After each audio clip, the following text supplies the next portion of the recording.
Hi was, welcome to my channel. ఈరోజు మన ఛానల్లో 5th డే అండి, కుకింగ్ ఛాలెంజ్ చేస్తున్నాం కదా.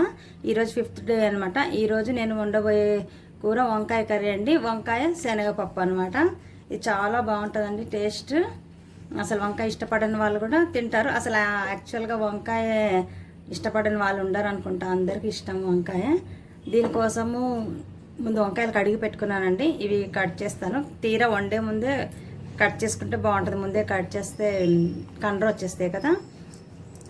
ఈ శనగపప్పు అండి, ఒక పావు కప్పు అంతా తీసుకున్నాను. మన ఇష్టం, ఇంకా కొంచెం ఎక్కువ కావాలన్నా తీసుకోవచ్చు. ఇవి ఉడకబెట్టుకోవాలి, పప్పుగా ఉండాలి. వీటిని కడిగేసి ఉడకబెట్టుకోవాలి. ఉడకాలి కానీ పప్పులాగానే ఉండాలి, చితకకూడదు. నేను ప్రెషర్ ప్యాన్లో ఉడకబెడతాను అండి. ఆ లోపు ముక్కలు కట్ చేసేసుకుంటాను వంకాయలు. అప్పుడు మనము ఇది వండేలోపు అది రెడీ అవుతూ ఉంటుంది అనమాట రెడీగా. అందుకని అలా ఇవి కడిగేసి ప్యాన్లో ఉడకబెట్టేసుకుంటాను. ఈ లోపు నా ఛానల్ను సబ్స్క్రైబ్ చేసుకోకుండా ఉంటే ఇంతవరకు ఎవరైనా ముందు సబ్స్క్రైబ్ చేసేసుకోండి. నేను అంతలోపు ముక్కలు కట్ చేసేస్తాను. ఈ పప్పు ఉడకబెట్టేటప్పుడు మనము నీళ్ళు ఎక్కువ పోసుకోవద్దండి. మనకు వాటర్ ఎక్కువ మిగలకూడదు. పప్పుకు సరిపడా ఉడికి కొద్దిగా ఉంటే పర్లేదు, ఎక్కువ వాటర్ ఉండకూడదు. చూసుకొని పోసుకోండి. ఈ వంకాయలు కట్ చేసేటప్పుడు నీళ్ళల్లో ఉప్పు వేసుకోవాలండి. ఆల్మోస్ట్ అందరికీ తెలుసు. కొత్తగా ఎవరైనా వంటలు చేసే వాళ్ళు ఉంటే వాళ్ళ కోసం అండి ఇది. వాళ్ళ కోసం చెప్తున్నానండి. ఎవరైనా బ్యాచిలర్స్ వాళ్ళు ఉంటారు, పిల్లలు తెలియని వాళ్ళు. యాక్చువల్గా అసలు వంట చేసేటప్పుడు, మదర్స్ వంట చేసేటప్పుడు చూస్తే వాళ్ళకే తెలిసిపోతుంది. ఎవరికైనా తెలియకపోతే, లేకపోతే కండ్ర వచ్చేస్తాయి వంకాయ ముక్కలు కట్ చేసుకున్నానండి. కడాయి పెట్టేసుకున్నాను. దీంట్లో మనం ఆయిల్ వేసేసుకోవాలి. ఫస్ట్ ఆయిల్ వేడెక్కనివ్వాలి. తాలింపు కోసము మినప్పప్పు 1 స్పూన్ వేస్తున్నానండి. ఆవాలు జీలకర్ర కలిపి 1 స్పూన్. ఇవి కొద్దిగా వేగాలి. మనకు మినప్పప్పు బ్రౌన్ కలర్ అవ్వాలి. ఆవాలు చిటపటమనాలు వేగాలి. ఆవాలు వేగేయండి. ఇప్పుడు ఉల్లిపాయలు, పచ్చిమిరపకాయలు, సన్నగా తరుక్కున్న ఉల్లిపాయలు, పచ్చిమిరపకాయలు కూడా చిన్న ముక్కలు కట్ చేసుకుంటాం. ఉల్లిపాయలు కొంచెం గోల్డెన్ బ్రౌన్ వచ్చే వరకు వేగనివ్వాలి. ఇంకా కొద్దిగా వేగాలి. ఉల్లిపాయలు వేగాయండి. ఒక చిన్న స్పూను అల్లం వెల్లుల్లి పేస్ట్ వేస్తున్నానండి. ఇది పూర్తిగా ఆప్షనల్ అండి, వేయకపోయినా పర్వాలేదు. నేనైతే మామూలుగా వేయను, ఈ వీడియో తీస్తున్నానని వేసి చూపిస్తున్నాను. ఇష్టమైతే వేసుకోవచ్చు, లేకపోతే స్కిప్ చేయొచ్చు. ఇది కూడా కొంచెం వేగాలి. ఆ స్మెల్, పచ్చివాసన అనేది పోయి మంచి వేగిన స్మెల్ రావాలి. అంతవరకు వేగనివ్వాలి. ఒక 2 రెబ్బలు కరివేపాకు వేసుకోండి. పసుపు మనం కట్ చేసి పెట్టుకున్నాం కదా నీళ్ళలో, అవి నీళ్ళు ఇట్లా వారేటట్టు పట్టుకొని నీళ్లు కారినాక ఇందులో వేసేసేయాలి. ఇక్కడ వేసేసి కలిపేసి.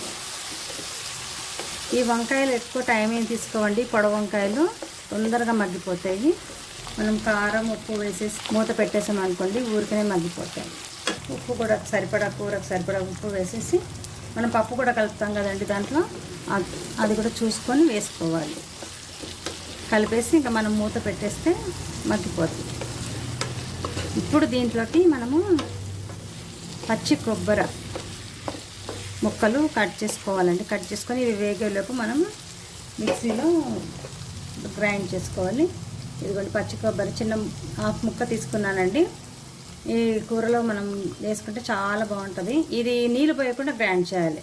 మనం తురిమితే ఎలా ఉంటుందో అలా గ్రైండ్ చేసుకోవాలి. ఇంకా మనము దీనికి మూత పెట్టేద్దాం. మూత పెట్టేసి స్టవ్ సిమ్లో పెట్టేస్తానండి. నేను ఇది రెడీ చేసుకునే లోపు మగ్గిపోతాయి వంకాయలు. మనం మధ్యలో ఒక్కొక్కసారి ఇలా మూత తీసి కలపాలండి. ఇప్పటికే కొద్దిగా మగ్గిపోయి, ఇంకా కొద్దిసేపు మగ్గితే అయిపోతాయి. ఒక చుక్క కూడా వాటర్ పోయలేదండి. ఈ వంకాయలు, ఈ పొడవు వంకాయలు ఊరికనే మగ్గిపోతాయి. అసలు మనకు ముక్క చిదక్కుండా ఉండాలి, ముక్కలాగానే కనిపించాలి. ఇంకా బాగా మగ్గిపోయాయండి ముక్కలు. ఉడికిపోయింది, ఉడికిపోయింది ఇది. ఇప్పుడు మనం ఉడకబెట్టుకున్న పప్పు ఉంది కదండి, ఇవి మొత్తం నేను పోసిన నీళ్ళు అసలు నీళ్ళ చొక్క మిగలకుండా అయిపోయినాయండి. పప్పులాగానే ఉండాలి ఇలాగా. ఇది వేసేసేయాలి. ఇప్పుడు ఇంకా వేసేసి మనము గ్రైండ్ చేసి పెట్టుకున్న పచ్చి కొబ్బరి కూడా ఎంతైనా వేసుకోవచ్చండి. ఇంతానేం కాదు, మంచిది కొబ్బరి. మనకు హెయిర్స్ కూడా పెరగడానికి, హెయిర్స్ పెరగడానికి కూడా, మన గ్రోత్కు కొబ్బరి రోజు తింటే కొంచెం, రోజు ఎంతో కొంత మన బాడీలోకి వెళ్తే మంచిదే కొబ్బరి కూడా. ఇంక వేసుకొని లైట్గా కలపాలి, మరి ఎక్కువ చితికిపోయేటట్టు కాకుండా ఇలా లైట్గా కలపాలి. చాలా అంటే చాలా టేస్టీగా ఉంటుందండి ఈ కర్రీ. చపాతీలకైనా సరే, రైస్లోకైనా సరే చాలా బాగుంటుంది. ఇంకా చివరిగా మనం కొత్తిమీర వేసేసుకోవాలి. కొత్తిమీర వేసుకొని 1 నిమిషం ఉంచుదాము స్టవ్ మీద. దాని ఫ్లేవర్ అనేది కూడా, స్మెల్ మంచిగా పట్టాలి కూరకు కూడా. ముందు వేయంగానే ఆపేస్తే గుజ్జు కాదు కదండి, మామూలుగా లిక్విడ్ కర్రీలా ఉంటే వేసినా వేడి ఎక్కువసేపు ఉంటుంది. అందుకని దీన్ని కొంచెం ముందే వేసి కలుపుదాం. ఇంతేనండి, ఈజీగా చేసేసుకోవచ్చు ఎవరైనా కానీ.